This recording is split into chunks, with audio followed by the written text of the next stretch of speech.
Hi, I'm Clark on Temptress. Today we're going to continue our series to find the best inexpensive lithium iron phosphate battery around. Today we're going to look at this Elefast 100 amp hour battery and see how it stands up.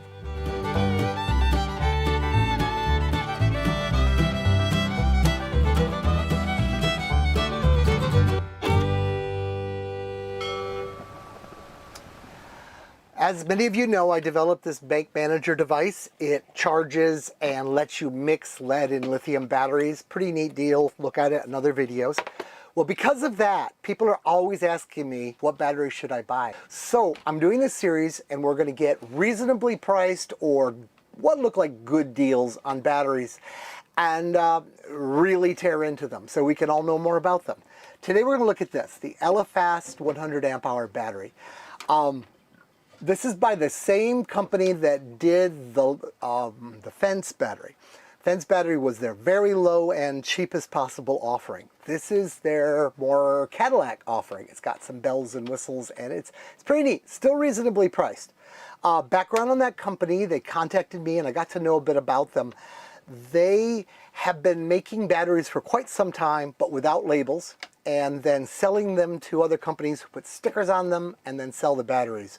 So when you see a bunch of batteries that look alike, they might have come from this factory. This company is now going to get into marketing them directly and hey, fewer middlemen, right? Let's see how that works out. This battery has a lot more bells and whistles than the last one.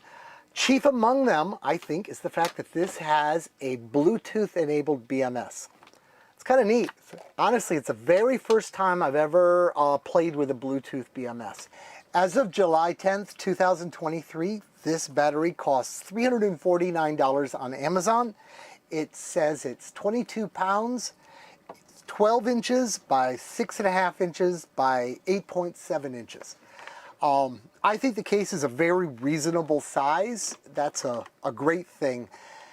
For a while there, the cases were so much bigger than the actual batteries inside. And as important as it is to get as much capacity per dollar, in many applications, it's very important to get as much capacity per space that they use up. You know, if you're on a boat in particular or a camper, you only have so much space for batteries. Let's get the battery producers to make the smallest possible batteries that do the job. This battery has a very special feature. It has a Bluetooth enabled BMS. Boils down to it can report to your phone what the heck's going on the inside and give you some control about what's going on the inside. If you had a home-built battery you did yourself with a separate BMS, you're probably going to have the case such that you can get access, get in there with probes. But these, the whole point is, you know, they shouldn't be. They should be kind of protected. Well, with the Bluetooth BMS, we get to have some information. I grabbed the app and put it on my phone, and it was real easy to do. They have QR codes on a little card here, and I just photographed the QR code. I was in, came up. I was quite surprised that it came up with the Play Store. So I kind of feel it's got some filtering for viruses and stuff. Anyway, put it on my phone. It's been on my phone for a few days. Nothing's gone crazy. It lets me see the voltage of all the cells, which is what we're going to do later, you know, when we tear it apart. It lets me turn the battery right off remotely, which is nice. It comes with this manual. It has actually some nice graphs that you might find interesting, but they're kind of the same for all lithium iron phosphate batteries. Might be the better presented ones I've ever seen. And it has your basic information about this battery. What do we have here? Well, it's a 12-volt battery, 100 amp hours. They say minimal capacity, 98 amp hours. That would be probably there when it isn't good state. That's reasonable, you know, 2%. It gives the normal specifications you'd expect for a lithium iron phosphate battery because it's really a function of the chemistry. So if you have never owned a lithium iron phosphate before, this really gives you most of what you need to know. It's going to tell you what temperatures you can operate it at. It's going to tell you, you know, how cold it can be and still safely charged. It refers to the case here as an IP55, which means that basically during normal operation, dust can't get in. I believe that, looking at this thing.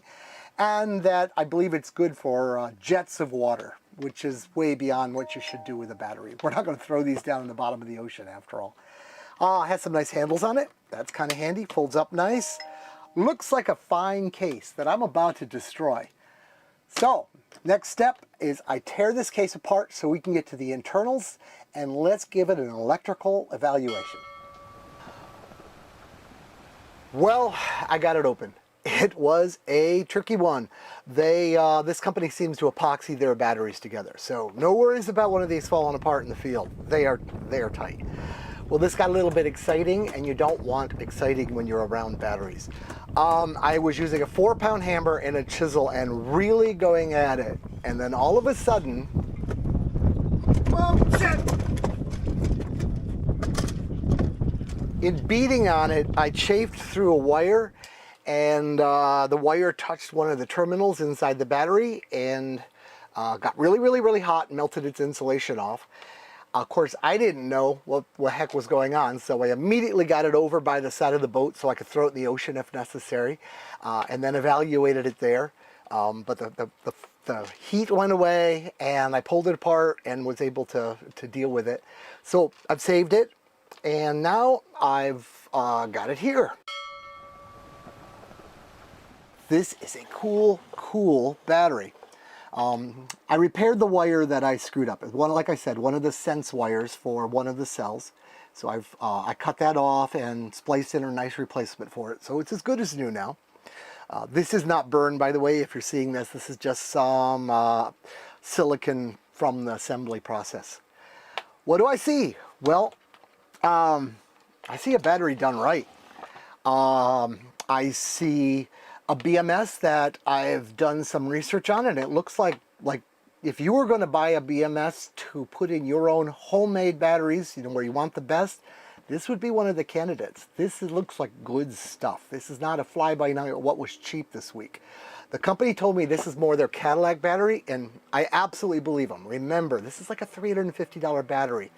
This might be the most amazing $350 battery out there. We got some cells, of course. We don't have doubles and everything. We've got really good bus bars. I've got a FLIR now, so when we pull 100 amps out of this, we'll see what gets warm and what doesn't get warm. We'll learn a lot. It'll be interesting. But it looks first rate to me. What excites the hell out of me is this. These are real thermal pickups. These aren't switches. They've got a couple of them here. And this means this device gets to know the actual temperature inside the case, not necessarily just, is it too hot, shall I shut down?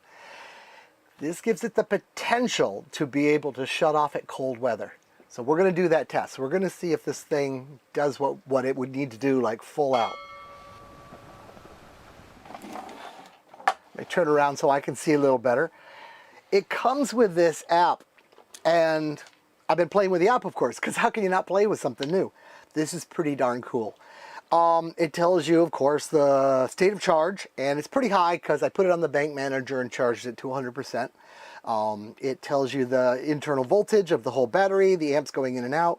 Tells you if it's in any kind of a protection mode, which it would do if you overcharged it, or other things that tell it to stop.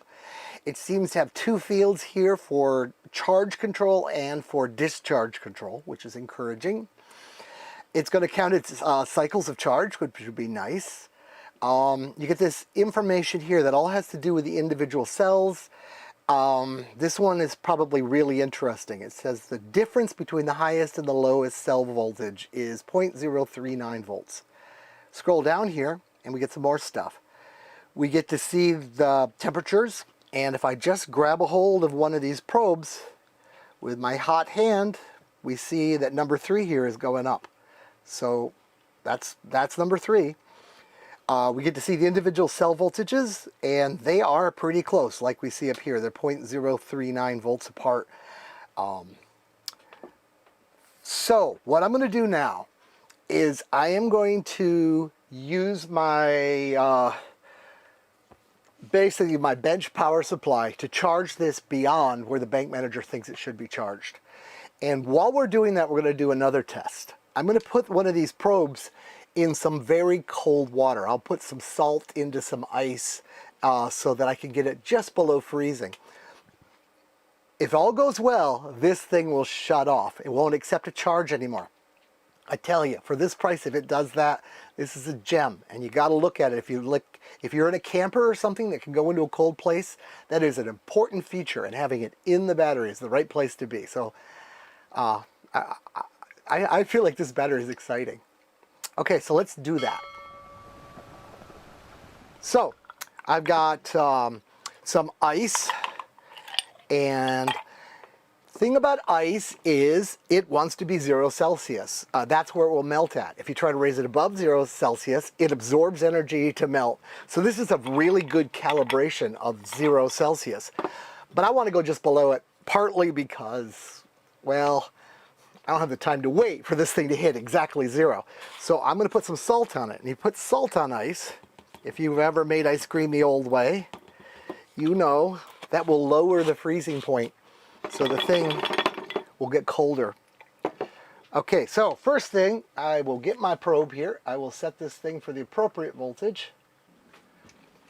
I'll hook the probes to the appropriate terminals. I should reach around there, but I can't easily. And these two, trust me, are electrically equivalent to there. They're right on the other ends of these wires. And I will start the charge process. So I'm charging at 3 amps. Let's do this slow so we have some time. And what do we see? Yep, it's charging just a little over 3 amps. The voltage will start crawling up. The temperature is 28.4 degrees. And I'm taking one of these probes now, and I'm going to put it into the ice, on the ice, so that we can see what's going on. And what do we get? Well, that temperature's going down, 11.3, 5.4, 1.4, negative. Just went, and look at that. It gave us an error saying that it's not going to charge, and the charge state went to 0.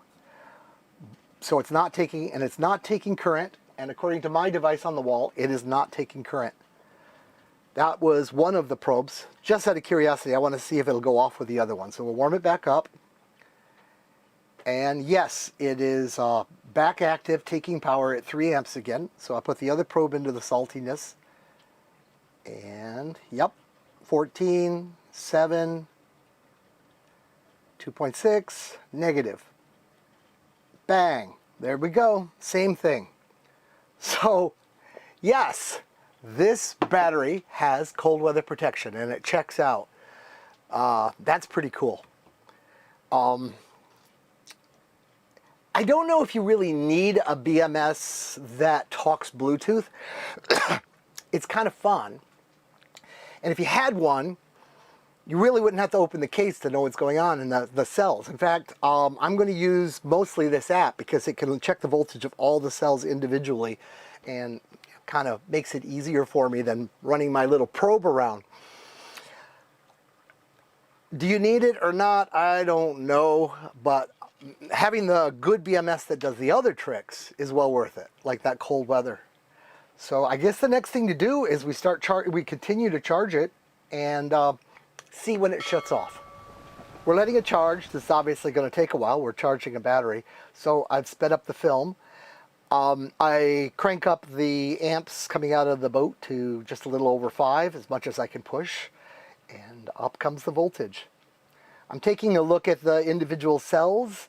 They're still really close. They currently are 0.05 volts. Well, that'll be changing as things go, but I think anything less than 0.1 is perfectly acceptable. I see that it's turned its cell balancer on. You can see where it says balance on. That means that it's taking the high cell and actually throwing a resistor across it inside the board to take power away from that cell, to get them all more even. This happens when you get up into these high voltages. This is the device attempting to do a high balance, and looks like succeeding at it. If you ever got wildly out of balance, you would use very low amps to hold the battery up to high voltage, like above 14, maybe 14.2 up in there, for an extended period of time. Not great for the battery. It's beyond where the bank manager will take things, but that's how its internal balancer can do its job. It does take a while. Something you might do once a year or so, but if you have this BMS, you can see the individual cells, so you would be able to tell when it's necessary or wanted. The Bank Manager has a way of doing that where you don't charge to a percentage, but you actually charge to a voltage, and that's there for a couple reasons, and one is so you can do a balance without it fighting you, saying, no, no, no, don't go any higher. When you use a Bank Manager to run your charge cycle, you get a good full charge without damage, and part of that is the cells never get up into that hockey stick where the voltage starts skying up, which is where you even know you're out of balance. So likely if you use my approach, you just will never know if your cells are out of balance. It doesn't matter unless they're grossly out of balance. Okay, we're up to 14.58 and going up. Usually these things shut off at around 14.6.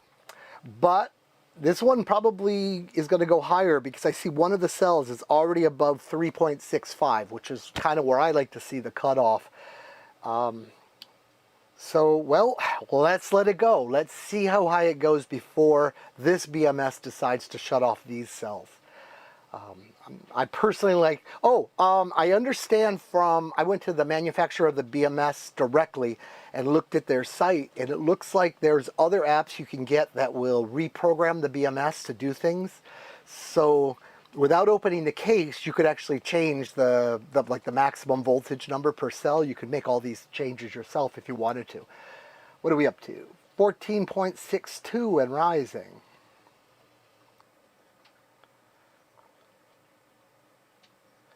$3,749. All right, it shut off. Okay, it shut off at a total voltage of 14.93 volts, and one cell got up to 3.744 according to this meter. Let's check with the fluke. That is cell number 2.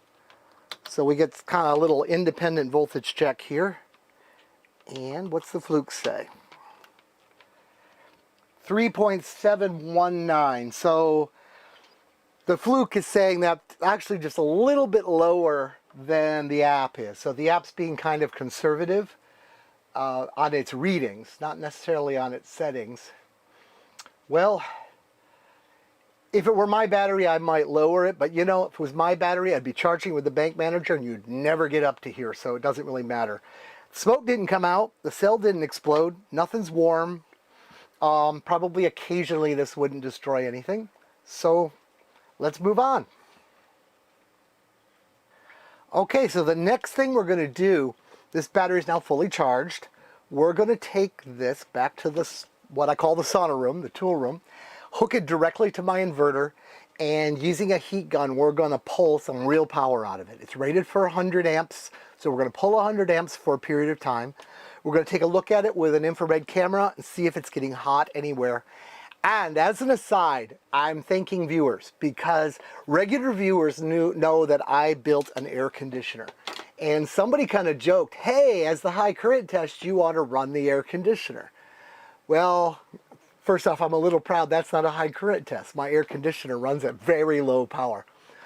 But it reminded me, that room back there is hot. There's not a lot of airflow in it. If you look at the other videos, I am suffering back there with the heat gun and everything. Well, it opens right into the room with the air conditioner. So I'm just going to turn the air conditioner on, make it all cool, and do the project under air conditioning. So we're going to do that now. Okay, so we've got the battery installed to our 3 kilowatt inverter. This meter is telling us the amps it's drawing, and the inverter just in standby is drawing amp and a half or so. The battery is at 13.24 volts, and I have this heat gun, and I can adjust it. So I'm going to adjust it so it draws 100 amps out of the battery, and I'm going to shove it out the window a little bit. So here we go. We're drawing 104 amps. That's good. The voltage is really only going down to 12.7. That's not bad. Now, I'm going to use this fancy new camera once I move my finger out of the way and take a look at it. Wires are getting warm, but I can't feel anything with my hands. Not really an issue. Oh, it's telling us the wires are 110 degrees Fahrenheit and everything else is just cool as a cucumber. We're drawing just a little over spec. So we're gonna run this for a while. Let's see if this gets hot.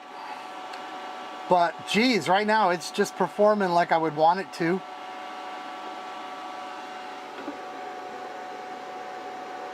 This says 120 degrees on the wire, but I can't even feel it like at all. It's got nice silicon wire. Still at 12.6. Perfectly reasonable voltage considering, you know, what it's doing. I'll just let this run for a bit and we'll get back at it. But geez, this battery's doing what I would want it to do. Particularly looking at the buses here, the bars across, they are absolutely ambient. Let me look at, there's my hand. My hand is way warmer than the batteries actually are. Only thing that's getting warm at all are these wires. And this thing's auto ranging, so it's always going to make the hottest thing look like hell. But, well, as you can see, they're not that hot. Really not that hot at all. This one you can't judge it on. This wire going up and down is my wire.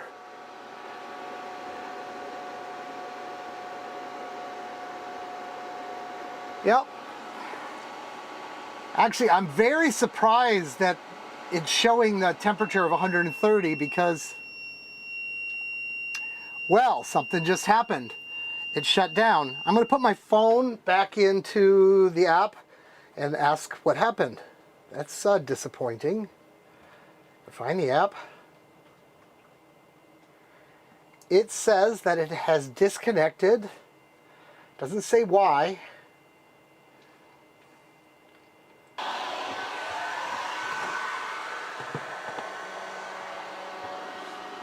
Okay, got the test running again. Nothing is hot, and it shut off. And then it occurred to me why. It's rated for 100 amps. I drew 105. It's a proper digital device. It's actually watching what's happening. It's watching the actual amp flow. It's not saying, I'll run it until it gets hot and whatever, like the cheaper ones do. So I broke the rules, so it shut down. Now I've turned it down to 88 amps. That's not because I want to go well below the 100. It's just because I don't have any way of fine-tuning. That heat gun isn't that adjustable. But we're going to let it run for quite a while, again, looking for heat. I was concerned. I thought it was going to get a big old fail. But, you know, a proper BMS would have a shunt in it that tells it exactly how much power it's using. And it's digital, so it does exactly what's told. And it probably has a certain amount of time that it's allowed to go over the 100 amp number, and then it shuts down. And we use that time up.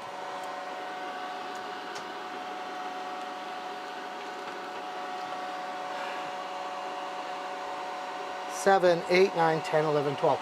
And actually, it was almost exactly 5 minutes from when I turned it on at the over 100 amps. So probably you can go over 100 amps for no more than 5 minutes. Probably other limits like, you know, 150 amps give you 1 minute. I don't know what it would be. But I think that's what happened. So let's go back to the FLIR. It's been 6 or 7 minutes according to the timer here. And let's take a look at the temperatures. Same thing. Hottest thing is the wires, and they're not that terribly hot. My wires going up to the device are much, much hotter than the, or just as hot as the wires in the device.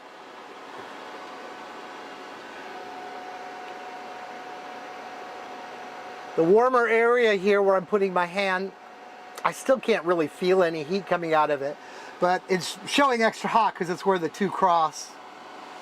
No, I think this is just a battery doing what a battery needs to do. Let's give it some more time and see if anything goes south, but it's looking good. Looking at the app here, I find that it sees 92 amps going out, which is pretty much what that sees. This is probably more accurate because of the type of shunt it uses. 91.2, up and down because that's how this load goes, which is 1,132 watts at this voltage. Batteries voltages are the cell voltages are very much together. The total difference between the highest and the lowest is 0.04 volts. That's very nice. The internal temperature sensor is 39.9. But yeah, the MOSFET, in fact, it just hit 40 this second. MOS, that would be the MOSFET temperature. That's not even a problem. As you can see from the camera, we can't see any heat coming out of the heat sinks yet.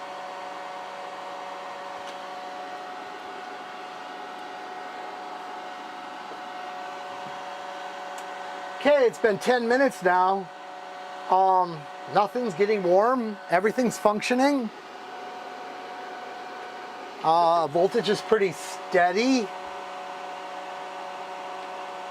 I'll let it go a little longer because it's just no vent here. This could do this all day as far as I can tell. Of course, it can only do it for about an hour because that's how much power it has.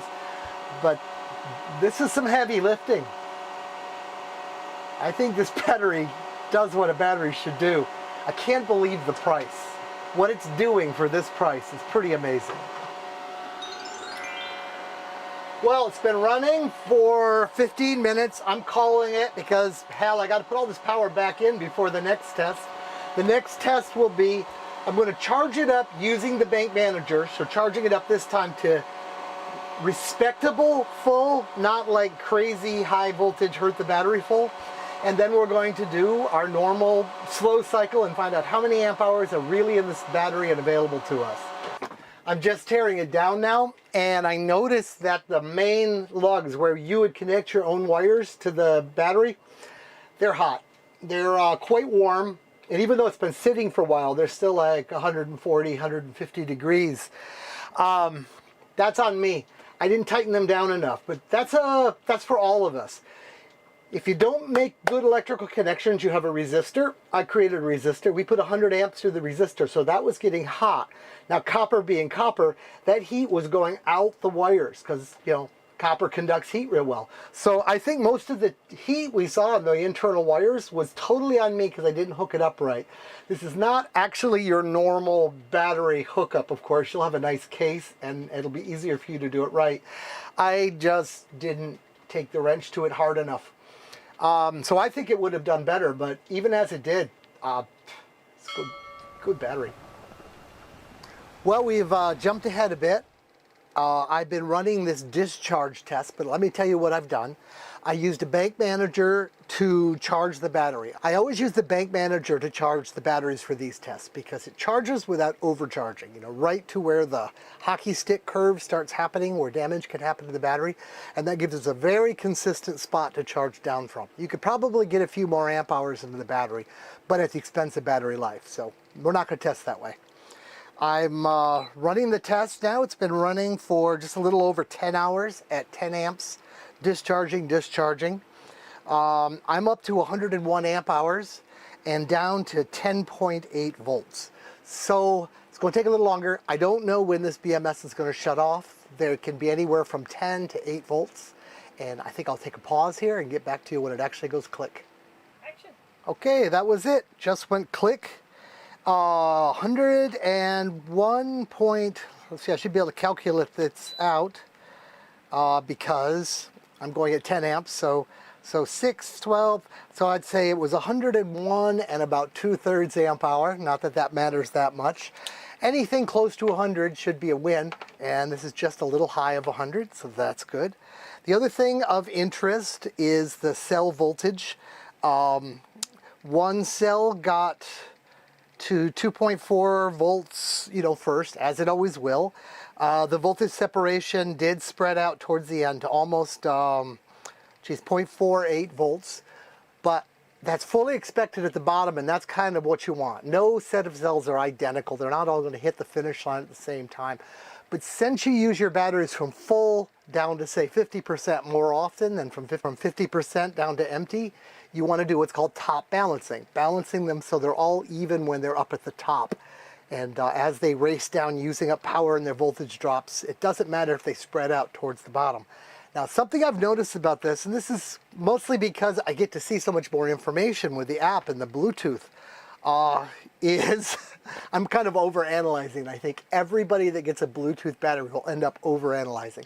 Everything I'm saying here is so unimportant. The battery puts out power with or without this. But what I've noticed is this thing has a balancer. It's a simple resistive balancer, but when the battery cells get out of balance, it takes the high one and kind of brings it down by putting a load on it. Well, it did the balancing at the top, but it didn't do the balancing at the bottom. And that's so important. Most of these that I've run across, they try to balance the top and they kind of get it sort of right, and then you discharge and they try to balance at the bottom and they kind of undo their own work. One side should be the priority, the other side should be ignored. And this BMS does that. So for the discharge, the capacity test, good win. Okay, let's put this on the leaderboard now, go through its features and see how it stacks up with what we've done so far. Capacity, great. It's a little bit more than we're buying, a little more than 100. Can't ask more than that. Cells, I'm going to give it a great. These cells came to me in really good balance, and they performed as I would expect them to electrically. Overall build quality, I give it an excellent. It's got that real good BMS that really is the personality of the whole battery. The cables are often 7 gauge for a battery this size. I follow a reference that these are 6, which is just a little bit bigger. And I believe that because, you know, they feel like 6 to me, but I can't tell the difference between 6 and 7. And even with all the good build quality stuff in it, this is the lightest battery that we've looked at so far, 22 pounds. I think the case deserves an excellent simply because it was virtually impossible to get apart. It fought me harder than any other one. I think seriously I might use saws on all of them now, not trying to recover the case afterwards because, well, it got dangerous. I shorted out that wire. All on me, don't hit your batteries with a 4-pound persuader. Company, same company with the Fence battery, still a pleasure to work with. I'll give them an excellent still. Cost to value, this is the first one I'm going to give an excellent to. It's got a BMS, it's got cold weather shutdown of the charge. Everything's working as one would expect it to, and the price is pretty fantastic. Speaking of the price, I would check right now. If you're on the cusp of wanting a battery, I just checked just before I filmed this section, and for some reason Amazon's giving me $50 off this battery. We checked with another account and we were being offered $20 off. So there's some kind of coupon going on like right now. You might want to check that. As you know, I'm a proponent of making the cases as small as possible, and this is pretty tight. It's probably not as small as it absolutely could be, but it's pretty tight. On our chart, if you go to the leaderboard thing, go down the description, follow the link. We now have cost per watt, as you would expect, but also watts per volume. And that gives you an idea of how compressed it is. It basically boils down to how much foam are you being asked to store in your battery compartment. So if you're interested in one of these batteries, go to my leader table of all the batteries I review. You'll find that down in the description. And in that table, there'll be a link to the best way to buy it that'll get you the best price. Right now, this battery is at the top of the heap. If I was to buy a battery today, it would likely be this one. And if I needed a battery for a cabin in a cold place or some kind of a vehicle that could drive to a cold place or be stored, this has a lot to be said for it. This ability to shut down its charge when things get cold is a feature I haven't found in a battery anywhere near this price point. Thanks for watching the video. If you like it, give us a thumbs up, all that stuff, share it with friends. That helps us immeasurably. And more are coming, so if you like this, subscribe. Bye from Temptress.